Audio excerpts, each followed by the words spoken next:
গ্যাসের সংকট মেটাতে এবার রাজ্যের নতুন এসওপি ঘোষণা করা হলো রাজ্যের তরফে এবং 7 সদস্যের তদন্ত কমিটি গঠন করে দেওয়া হলো। সরবরাহে নজর রাখার জন্য খোলা হলো 24 ঘন্টার কন্ট্রোল রুম। বাড়ি থেকে শুরু করে হাসপাতাল, স্কুল এবং অঙ্গনওয়াড়ি কেন্দ্রে নজর রাখতে বলা হয়েছে। এলপিজি সাপ্লাই স্বাভাবিক রাখতে এসওপি ঘোষণা রাজ্যের। নজরদারির জন্য গঠন করা হলো 7 সদস্যের কমিটি।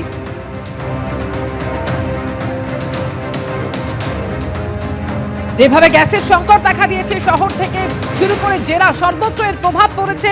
আর এই অবস্থায় গ্যাসের সংকট কাটাতে রাজ্য সরকারের নতুন এসওপি ঘোষণা। খোলা হলো 24 ঘন্টার কন্ট্রোল রুম। বাড়ি থেকে শুরু করে হাসপাতাল, স্কুল, অঙ্গনওয়াড়ি কেন্দ্রে নজর রাখতে বলা হয়েছে।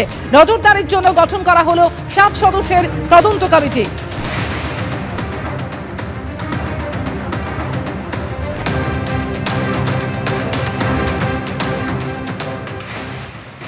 গ্যাস বুকিং করতে গিয়ে সমস্যায় পড়ছেন গ্রাহকরা। ছুটে আসছেন ডিস্ট্রিবিউটরের অফিসে, কিন্তু সেখানে এসেও তো সুরা হচ্ছে না, কারণ সার্ভার ডাউন। সেই ছবি তুলে ধরেছেন আমাদের প্রতিনিধি।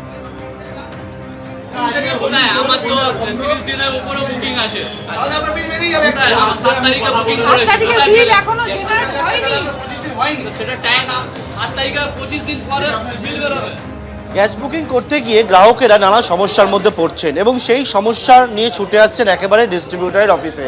যেমন দাঁড়িয়ে রয়েছে, গ্রাহকেরা নানা সমস্যায় পড়েছে, সেই সমস্যা সংক্রান্ত বিষয়ে কথা বলার জন্য তারা ছুটে আসছেন ডিস্ট্রিবিউটর অফিসে। কিন্তু এসে সেই গ্রাহকদের যে কি অবস্থা রয়েছে সেই বিষয়ে যখন দেখতে চেষ্টা করছেন, সাইটে গিয়ে দেখছেন এরকম বাফার হচ্ছে।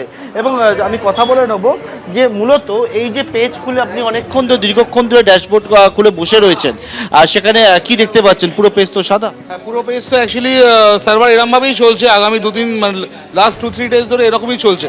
সার্ভার প্রপারলি কাজ করছে না, তার জন্য আরও আমাদের কাস্টমারকে কথা বলতে মানে তাদের ইনফরমেশনটা দিতে আরও বেশি সময় লাগছে। এই পেজ থেকে মূলত কি দেখতে চাইছেন? পেজ থেকে ওনারা কবে বুক করেছেন বা কবে এক্সপেক্টেড পাবে সেটা আমি ওনার ডেটা দেখে বলতে পারবো। অ্যাকচুয়ালি এখন যে নতুন পলিসি সরকার ঠিক করেছে যে লাস্ট ডেলিভারির 25 দিন পর আবার বুকিং করবে, তবে গিয়ে সেটা ডেলিভারি হবে। তো অনেকেই বলছে বুকিং করে ফেলেছে কিন্তু গ্যাসটা যাচ্ছে না।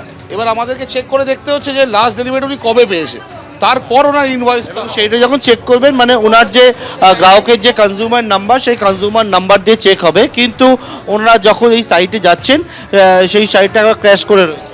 হ্যাঁ, সেটা একদম কাজ করছে না। লাস্ট 2 দিন ধরে এরকমই চলছে, ঠিকমতো কাজ করছে না এটা।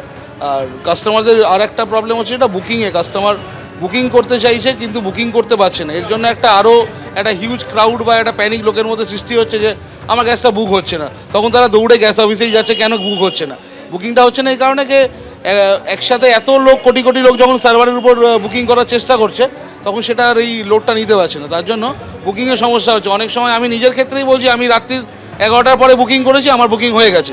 সেম নাম্বারটা তো একই আছে। আর সমস্যাটা কি? বুকিং शॉपिंग में बुकिंग नहीं समस्याটাই হচ্ছে, কারণ बुकिंग नहीं चाहिए, बुकिंग बहुत परेशानी है। बुकिंग হয়ে नहीं গেছে ले रहा, फोन में भी कुछ कोई आंसर ही नहीं मिल रहा कि हाँ क्या होगा क्या करें। বুকিং নিচ্ছে না, হোয়াটসঅ্যাপ বুকিং হচ্ছে না, এ হচ্ছে না, গ্যাস পাওয়া যাচ্ছে না, কি মেন মেনু মধ্যে যান আর মেনু মধ্যে বুকিং নিচ্ছে না। তো অসুবিধা। বুকিং করছে কিন্তু গ্যাস আসছে না। আর 10-12 দিন হচ্ছে এখনো গ্যাস আসেনি, 15 দিন আগে গ্যাস বুক করলাম, এখনো আসেনি। এই যে সমস্যাগুলো, সেই সমস্যাগুলো নিয়ে যারা গ্রাহকেরা তারা ছুটে আসছেন ডিস্ট্রিবিউটারের কাছে। ডিস্ট্রিবিউটার জানাচ্ছে যে গ্রাহকের কি অবস্থা রয়েছে অর্থাৎ বুকিংয়ের, সেইটা তারাও দেখতে পাচ্ছেন না। এবং এইটা নিয়ে একেবারে রীতিমতো কিন্তু নাজেহাল হচ্ছে। যেমন গ্রাহকেরা, তেমন নাস্তানাবুদ হচ্ছে ডিস্ট্রিবিউটাররা। তারা কিন্তু গ্রাহকদেরকে বোঝানোর চেষ্টা করছেন, কিন্তু একেবারে বিভিন্ন জায়গায় এই গ্যাস নিয়ে সমস্যা যেটা দানা বেঁধেছে, সেই সমস্যা যত দিন যাচ্ছে কার্যত বেড়েই চলেছে। ক্যামেরায় দিব্যেন্দু সিংহের সঙ্গে পার্থপ্রতিম ঘোষ, এবিপি আনন্দ, কলকাতা। এবিপি আনন্দ, এগিয়ে থাকে, এগিয়ে রাখে।